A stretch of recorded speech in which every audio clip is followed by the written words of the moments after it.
2, 1. On November 18, 2023, Starship took one step closer to Mars.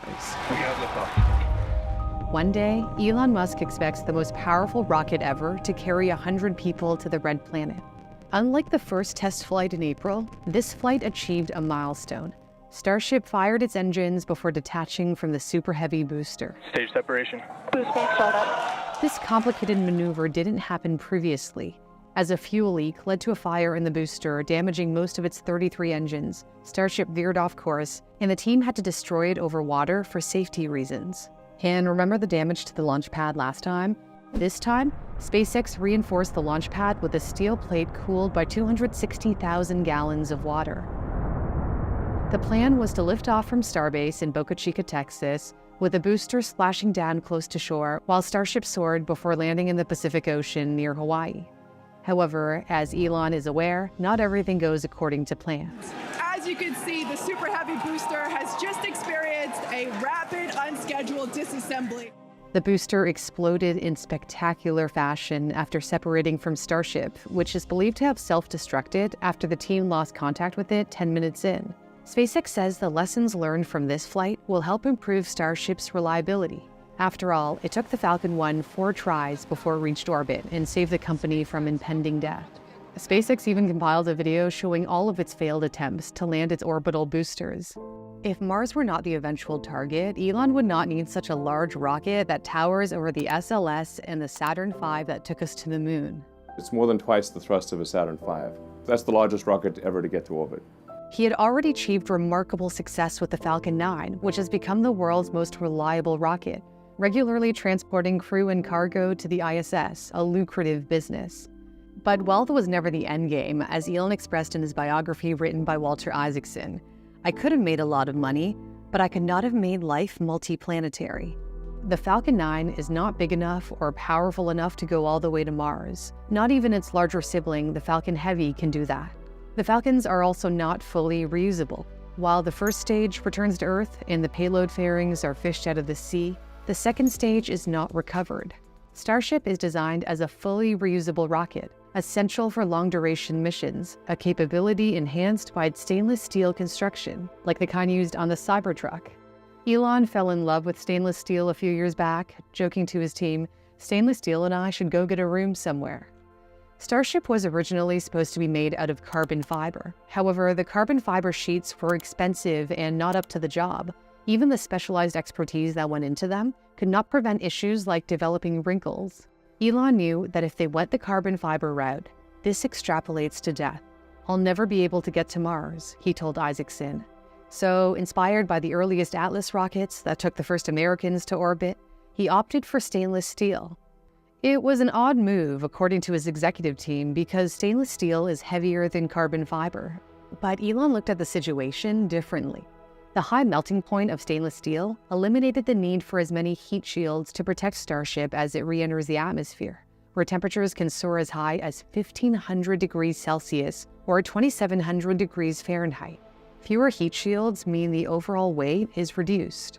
And stainless steel maintains its strength even when holding supercooled liquid oxygen and methane, which is used to fuel Starship.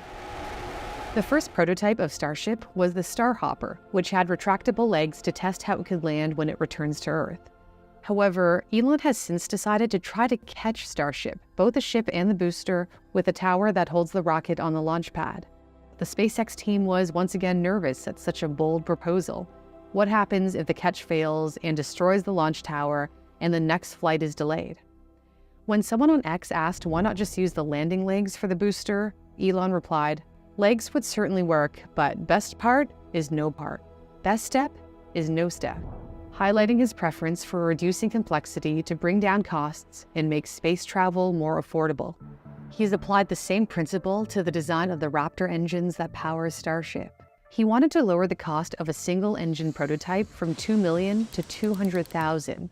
This strategy worked for him in the past, when he wanted to buy refurbished ICBMs from Russia, but found the cost of $8 million for one too high, and decided to create his own company to build more affordable rockets. He's since coined the term Idiot Index, a metric comparing the cost of a component to the cost of its raw materials. Let's say the nozzle for the engine hypothetically costs $20,000, but the raw material cost is $2,000. So the ratio on Elon's idiot index would be 10-1. A high ratio suggests the production process for this component is more expensive than it really needs to be. When Elon asked financial analyst Lucas Hughes, "What are the best parts in Raptor as judged by the idiot index?" and Hughes responded, "I'm not sure." Elon reamed him out. As reported in Isaacson's book, he said, "You better be effing sure in the future you know these things off the top of your head. If you ever come into a meeting and do not know what are the idiot parts, then your resignation will be accepted immediately." Unbeknownst to Elon, the analyst had other things on his mind. He had just lost a newborn daughter a few weeks before. Elon had suffered a similar loss when his firstborn, Nevada Alexander, died of sudden infant death syndrome. When Isaacson later asked Elon if he felt he was being too harsh, Elon said, "I try to criticize the action, not the person. We all make mistakes. What matters is whether a person has a good feedback loop, can seek criticism from others, and can improve. Physics does not care about hurt feelings. It cares about whether you got the rocket right." The analyst was much more prepared the next day. He discovered that parts with the highest cost compared to raw material required a lot of high-precision machining. Elon decided that the person in charge of each component should try to get their costs down by 80%, and if they couldn't, they should step aside if someone else might be able to do so. Elon has always operated with an extreme sense of urgency, as if every second counts, declaring, "We need to get to Mars before I die." He assigned the responsibility for revamping Raptor to a young engineer named Jacob McKenzie. The directive, in Musk's words, was to delete any part that is even potentially unnecessary. McKenzie consulted a Tesla executive to help streamline SpaceX's manufacturing, similar to how Tesla continues to streamline its process of mass-producing electric vehicles.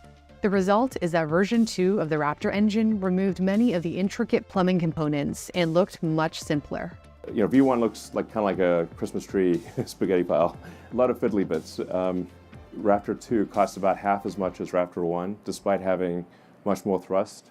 It's only going to get better from here.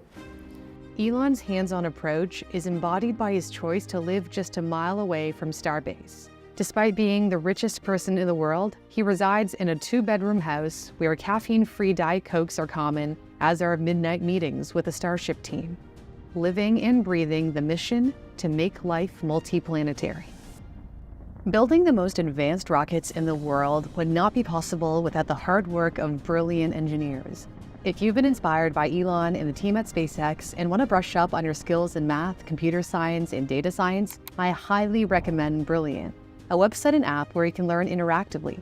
Whether you're aspiring to be part of the next generation of space explorers, or you're simply looking to enhance your skills no matter your profession, Brilliant's interactive lessons can help you on your journey. I personally use Brilliant to improve my analytical thinking skills by going through their logic puzzles. There's something for everyone, whether you're just starting out or want to progress to more challenging puzzles. And if you get stuck, you can view the explanation to discover the correct approach. You can try out Brilliant for free for 30 days using my link in the description, brilliant.org/newsthink. If you're one of the first 200 people to sign up via my link, you'll get 20% off your premium subscription, unlocking all of Brilliant's courses. Thanks for watching. For Newsthink, I'm Cindy Palm.